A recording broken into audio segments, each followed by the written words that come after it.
This morning I had a powerful call and it brought me to a whole bunch of memories of other situations where this has happened. And it's so freaking cool about how connected we are and the power of screaming. Yes, so I'm going to share some stories with you.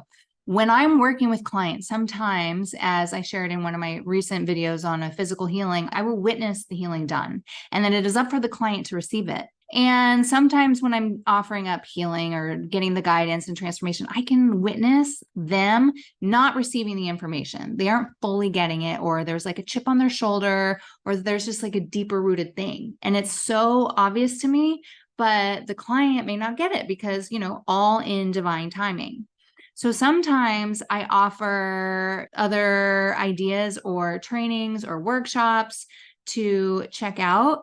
And one thing that just happened for one of my clients, and I'm like, you have some dad issues. And by the way, I just did a podcast. We haven't published it yet, but we talked about mom issues too. So this is, we get our stuff. It's all passed down. And yes, you can love, love, love, love, love your parents. It's not about saying they were wrong. It's about your experience, what was happening inside you that we are working on.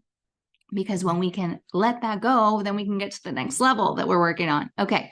So I had done some healing and whatnot with this client, and their dad offered up some stuff where they could do the healing also on their own. And it wasn't until they were in a workshop screaming about their dad that they realized where things were stemming from, like where the actual issue was, because obviously the way I was saying it didn't resonate, didn't hit home. And it finally all made sense to them. So as they were letting this go through catharsis work, somatic work out of their body through screaming, yes, they let it go. And then they shifted into wanting to send powerful messages to their dad. Fast forward a few days later, they're in a phone call with their dad, and their dad's like, I had this dream a few nights ago, and you had asked me some questions and you gave me some thoughts and advice, and it meant so much to me. And his dad is already in action on them.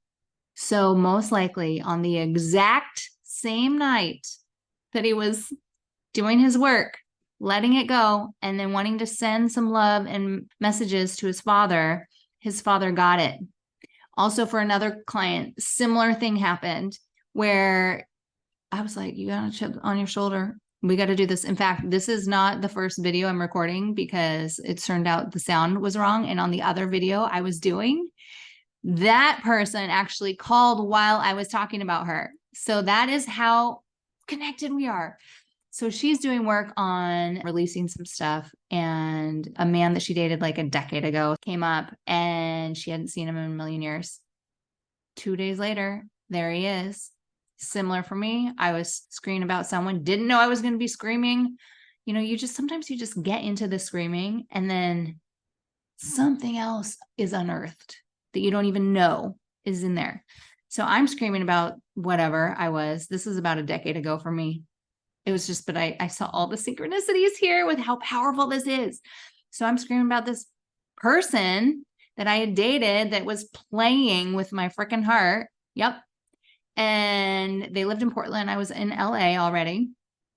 And 20 minutes later, 30 minutes later, walk into a restaurant near Los Angeles airport. And I turn and I look at the table next to me, and I'm like, oh my goodness. Looking at the back of him, I'm like, that is him. That is who I was just screaming about. Now, here's the power. I walked to the bathroom because I'm like, I need to see if this is really him or not. And as I'm walking back, sure enough, there he is. We make eye contact. Of course, I walk over and say hi, give him a hug, all the things. But what was so beautiful is I was neutral. There was no energy. He no longer had my power. I had it back. And that, my friends, is the beauty. So I give you permission. Sure, if you need support, in figuring out exactly what you are needing support in or letting go, maybe wherever this little beads of frustration or like deep within your heart, yeah, you can reach out to somebody like me.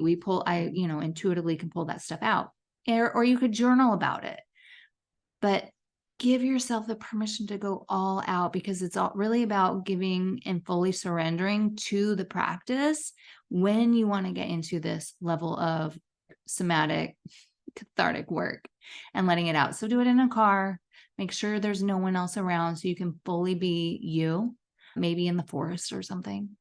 But yeah, giving you permission, because there is so much magic in being neutral to the experience and getting back into a place of grounded, pure love.